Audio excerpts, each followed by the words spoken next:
this sheet is nothing but, if I can open this,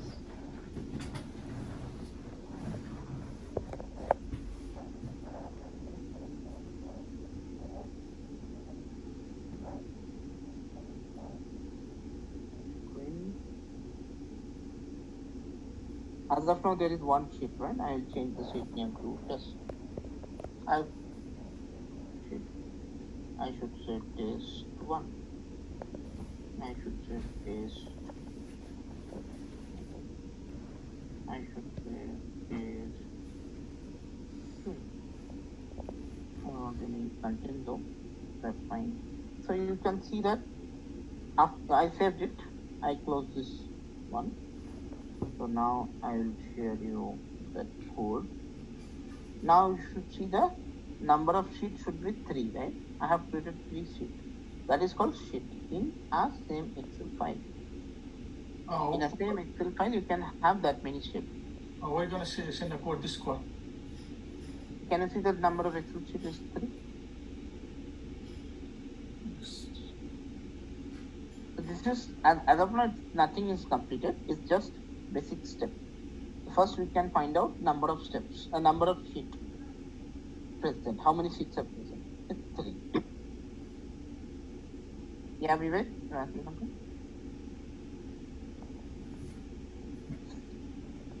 Okay, so the next thing. So as of now, we know everything is there in my first sheet. So what I supposed to do? I supposed to read the first sheet. As of now, we are concentrating only for first sheet. We are not concentrating on the other sheets. We can play around with the other sheet too. So for now, what is that object? It is XSF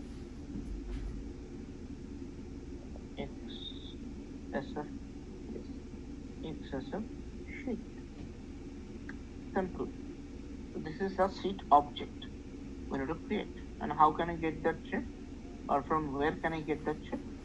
Simply whatever we have a workbook dot get sheet. Yeah, I can pass index as 0. If I pass index as 1, what sheet I supposed to get it? Second sheet. If I pass it 2, what sheet I supposed to get it? Third sheet. If I pass it 0, like an array, it will give me the very first sheet. Clear? Now I am going level by level. First I should be able to find out what is my Excel file. I create an object that in line number 18. Line number 23, I am getting in that Excel file, I have 5, 10, n number of sheets, right? I am only focusing on the first sheet. So I should be doing get sheet at 0. Clear? Any confusion? And now you will ask that, okay, will I be able to get the entire things now? I mean, can I get the all sheet now? Yes, you can get the all sheet. So the method for that, simply instead of 0, you should be doing get sheet. You can, based on the name also, you can get the sheet. Let's say you need to pass the name. For example, first sheet name is test. Second sheet name is test 1. Third sheet name is test 2.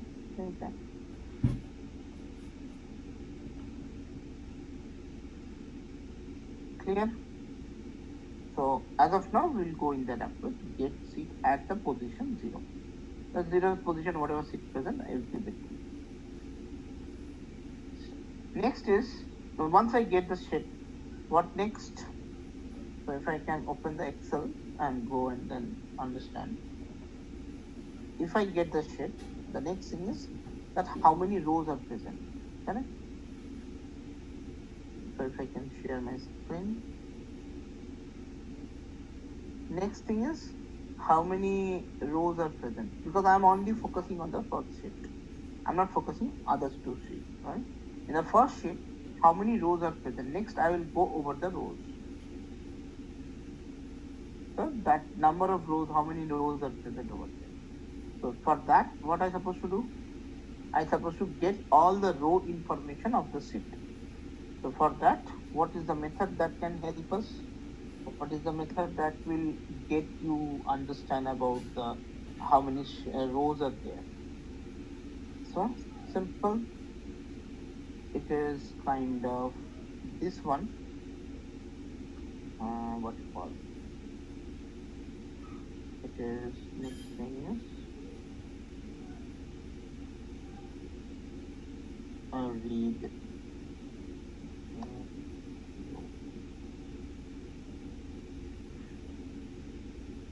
one by one. So there is something called iterator. This iterator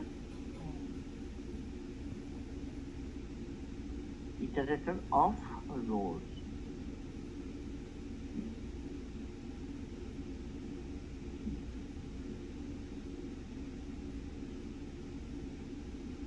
Iterator of rows.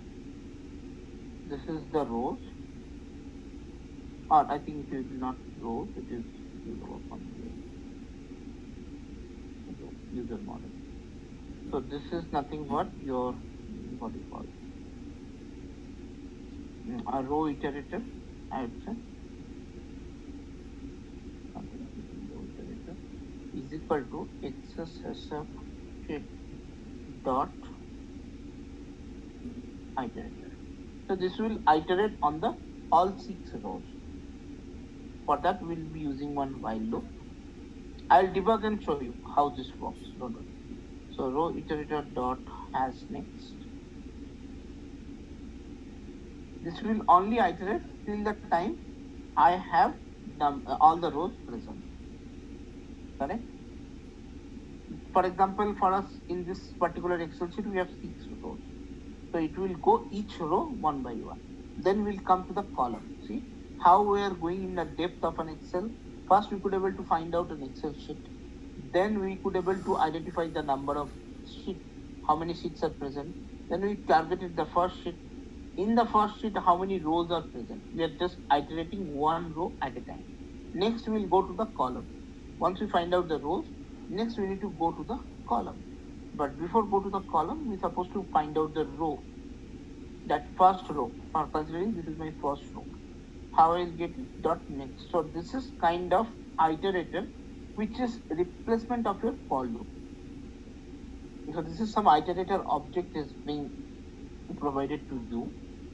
This is java.util package. You will learn on this more in your collection framework. Whenever we will go to list, hash map, there you will also learn iterator. Iterator is acting as a for loop. However, your for loop you know, right? The same for loop, iterator also exists. Clear? I'll debug and show you how line by line this works. So once I get the rows, next is fetch. See inside the while loop, I am fetch all the columns. So first, if you can visualize how things are working.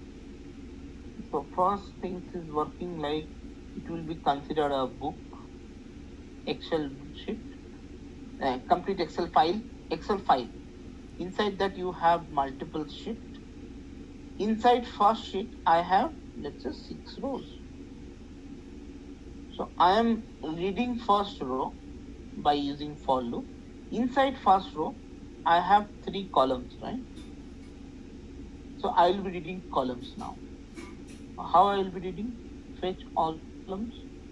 So simply it will be nothing but your this one. You're considering that again iterator will be required because I have 3 rows, right? 3 columns. In this case, something is called XSF. Sorry, not XSF. Iterator. Again, iterator is required. This time, instead of row, it will be column. Column iterator is equal to a row dot cell iterator. Sorry, my bad. Yes, cell iterator, that's correct. And I think this is not a column, it is cell. in Excel sheet, uh, this is called cell, column, or cell. In Excel file, this is called cell. Column is called cell. In table, it's called column, but in Excel file, it's called shell. Microsoft.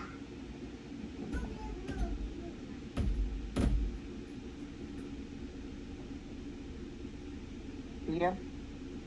Next, once I have the iterator, definitely I need to again put the while loop. So inside while loop, we need to put one more while loop. So this while loop, what is the job of this while loop? This first row, if you can observe the picture, first row, each column now. I can have 3 column, I can have 4 column, 5 column, 6 column, in number of column, till the time my while loop will iterate. So this inner while loop is all about these columns. Outer for loop is all about these rows. So like 2 for loop or 2 while loop like this, nested while loop. So like column iterator dot has next. So hasnet is the element who will tell you. So this is purely boolean. This is like row iterator. So if you don't have any iterator after this, right?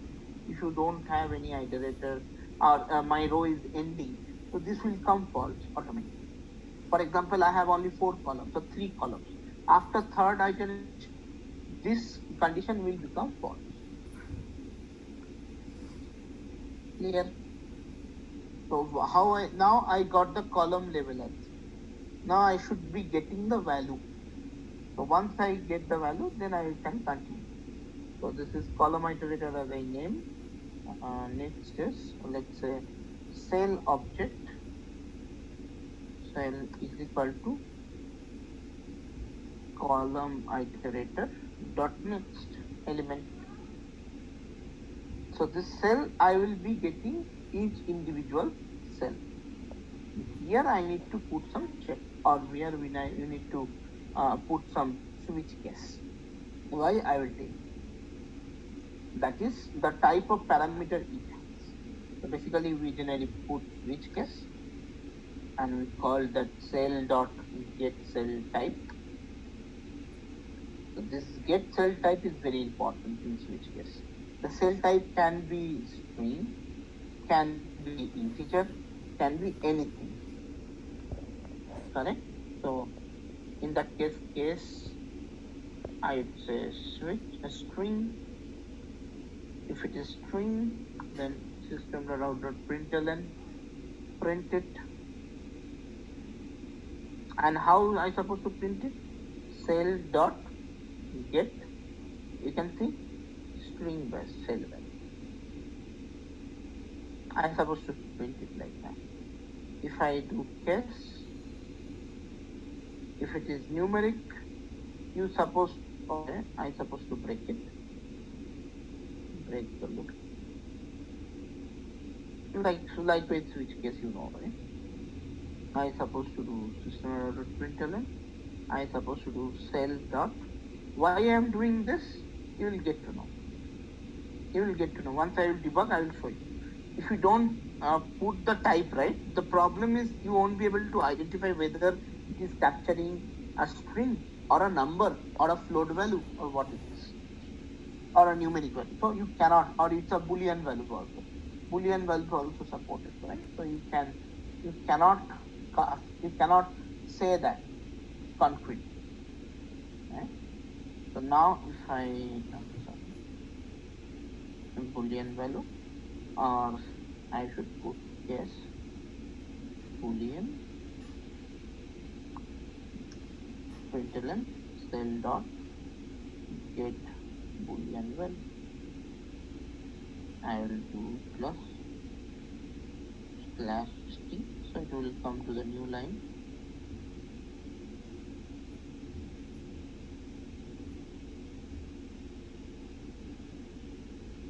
Okay, so now I'll first execute, then we'll explain. And go to Excel sheet. I'll first execute and then we'll debug. Debug only can help you to understand any code, anyone's code.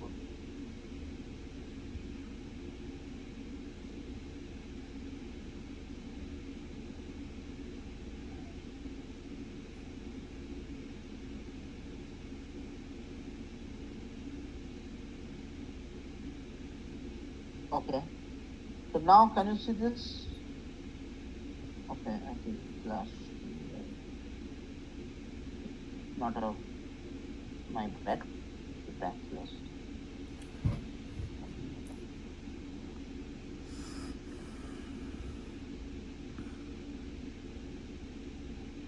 Okay.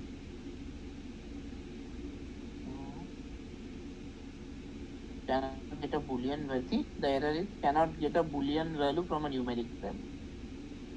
So if I having a numeric cell, so I cannot cast a boolean value. I don't think I kept it any boolean value. Let me check it one more time. So you need to put break after Oh, okay. line number 43. Yes, both the cases. Yeah. Yeah, thank you.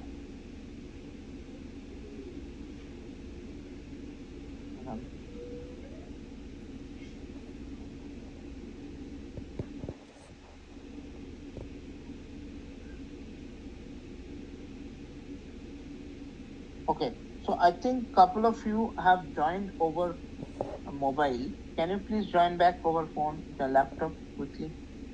Whoever joined from mobile here? Whoever has joined from mobile? And be fair, whoever has joined from mobile, because it is not I can able to find out, management could able to find out, and the strict message straight away has come to us. Be fair, whoever is in mobile, please come out from mobile and bring your laptop, because this is the class cannot be attended from mobile, because this is has to be hands-on practice. While I am writing, you can do parallel practice also as per the expectations. Okay, can you see all the parameter, name, age, role?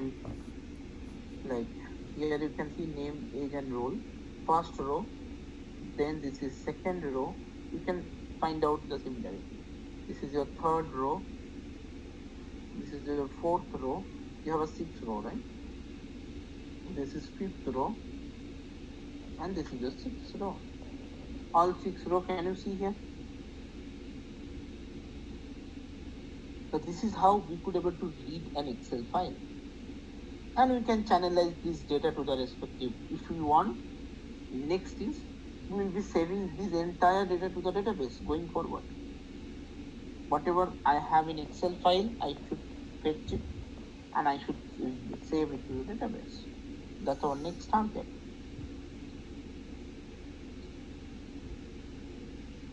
Yes, so now I will quickly do a breakpoint and quickly show that how this will work.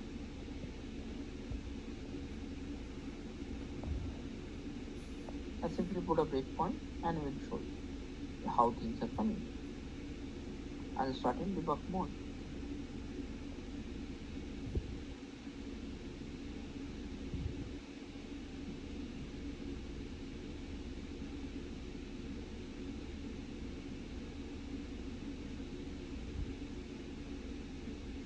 You can see the breakpoint has come automatically. The breakpoint has come to this sheet. I should do Control F8. The function F8. Now, this is give me the entire Excel sheet. You can see this. Maybe it is quite difficult you to understand, but